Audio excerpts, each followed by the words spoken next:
இந்த பம்ப் வந்து ஒரு 2 ஹெச்பி பம்ப்பு 180 அடி ஆழத்தில் வச்சுருக்குறோம். திருச்சி பக்கத்தில் டால்மியாபுரம் அப்படிங்கிற ஊரில் நம்ம இந்த பம்பை நம்ம ரெடி பண்ணி கொடுத்துருக்கோம்.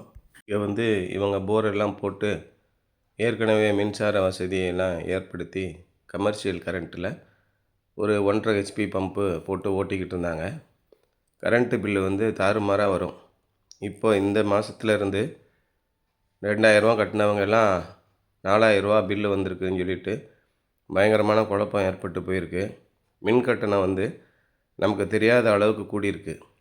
அப்போ நீங்கள் இந்த மாதிரி விவசாயத்துக்கான பம்பெல்லாம் கமர்ஷியல் கரண்ட்டில் நீங்கள் போட்டிங்க அப்படின்னா கடுமையான அளவுக்கு உங்களுக்கு பில்லு வரும். அப்போ உங்களால் விவசாயமோ அல்லது ஒரு பண்ணையோ அல்லது ஒரு தொழிலோ உங்களால் இந்த ஈபி கட்டணத்தை செலுத்திட்டு பண்ணுறதுக்கு ரொம்ப தடுமாறக்கூடிய ஒரு நிலை வந்துடும். அதனால் அந்த பம்பை அப்படியே எங்களுக்கு சோலாரில் மாற்றி கொடுத்துருங்க அப்படின்னு சொல்லி சொன்னாங்க. அப்படி நம்ம ஏற்கனவே ஓடிக்கிட்டு இருக்க சிங்கிள் ஃபேஸ் பம்பை சோலாரில் ட்ரைவில் ஓட்டணும் அப்படின்னா அதை வந்து வைண்டிங்கை மாற்றி சோலார் பேனல்லையும் சிங்கிள் ஃபேஸ்லேயும் ஓடுற மாதிரி நம்ம வைண்டிங் மாற்றிக்கிடணும். அப்போது வைண்டிங் மாற்றுறதுக்கு ஒரு 4500 5000 வரைக்கும் செலவாகும்.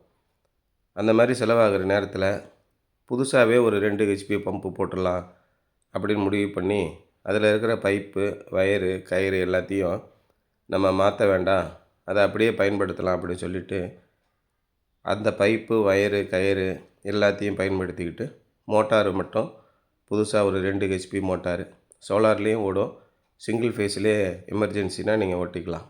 அந்த மாதிரி ஒரு பம்பை ரெடி பண்ணி ஒரு 4 சோலார் பிளேட்டு போட்டு 585 வாட்ஸ் பேனல் ஒரு 4 போட்டிருக்கோம். இந்த மோனோகிறிஸ்டலைன் பேனலில் ஓடக்கூடிய ஒரு டிரைவ் ஒன்று போட்டிருக்கோம். இந்த மாதிரி போடும்போது தண்ணி ஏற்கனவே எப்படி வந்ததோ அது மாதிரி கண்டினியூஸாக வந்துக்கிட்டு இருக்கு. இந்த தண்ணி வரக்கூடிய அளவு வந்து அந்த போரில் தண்ணி எந்த அளவு எந்த லெவலில் இருக்கோ அதே அளவு தண்ணி வந்துக்கிட்டு இருக்கும். தண்ணி 180 அடியில் இருக்குது அப்படின்னா அதுக்கு தகுந்த மாதிரி 1.5 இன்ச்சு 1.25 இன்ச்சு தண்ணி வரும். இதுவே தண்ணி வந்து 50 அடியில் இருக்குது அப்படின்னா இதே 2 ஹெச்பிக்கு 2 இன்ச்சு தண்ணி வரும்.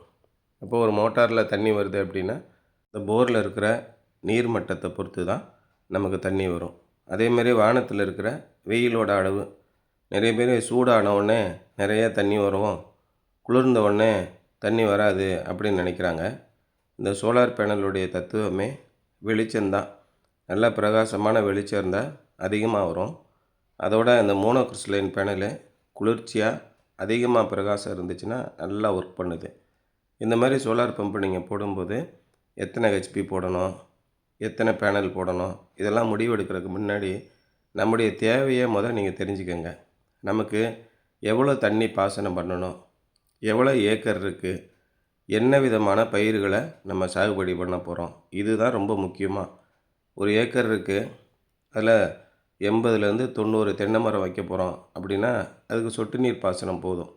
ஒரு மரத்துக்கு ஒரு நாளைக்கு 100 லிட்டர் வச்சுட்டிங்கன்னா ஒரு 80லேருந்து 90 மரத்துக்கு ஒரு 10,000 லிட்டர் போதுமான அளவு இருக்கும். இதுவே ஒரு ஏக்கருக்கு நீங்கள் நெல் விவசாயம் பண்ண போகிறீங்க அப்படின்னா 80,000லேருந்து 1,00,000 லிட்டர் தண்ணி வேணும். இந்த மாதிரி ஒவ்வொரு பயிருக்கும், ஒவ்வொரு சாகுபடி பண்ணுற பயிர் வகைகளுக்கும், அதே மாதிரி நீர்ப்பாசன முறைக்கும் தகுந்தபடி சோலார் பம்போடைய தேவை வந்து அதிகமாக இருக்கும். இப்போ இதுலேயே ஸ்ப்ரிங்க்லர் சிஸ்டம் இருக்குது. அது மாதிரி ஸ்ப்ரிங்க்லர் சிஸ்டம் போட்டு தக்காளி, கீரைகள், காய்கறிகள் இந்த மாதிரி பயிர்களை நீங்கள் வளர்க்கும்போது அதற்கான தண்ணீர் தேவை குறைவாக இருக்கும். இப்போ கடலை, அது மாதிரி ஜவ்வந்தி, இது மாதிரி பூக்கள் நீங்கள் சாகுபடி பண்ணுறீங்கன்னா அதோட தண்ணீர் தேவைகள் வேறு மாதிரி இருக்கும். அதனால் நமக்கு எவ்வளோ தண்ணீர் தேவை, எத்தனை ஏக்கர் பாசனம் பண்ணணும், என்ன விதமான பயிர்களை நீங்கள் சாகுபடி பண்ணுறீங்க, இதை குறிப்பாக கவனத்தில் எடுத்துக்கோங்க. அதுக்கு தகுந்தபடி போடுங்க. ஈபி கரண்ட்டில் 5 ஹெச்பி மோட்டார் போட்டிருக்கேன், அதே மாதிரி நான் சோலார்லேயே 5 ஹெச்பி போட்டுக்கிறேன் அப்படின்னு அவசியம் இல்லை. ஈபி கரண்ட்டில் 5 ஹெச்பி மோட்டார் போட்டிருப்பீங்க, 1 மணி நேரம் மட்டும் அது இயங்கும். ஆனால் சோலார் வந்து தினமும் 6லேருந்து 8 மணி நேரம் இயங்கும்.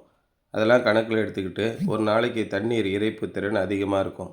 இவ்வளோ விஷயத்தையும் கணக்கில் எடுத்துகிட்டு சோலார் பம்பு போடுங்க, நிச்சயம் சக்ஸஸ்.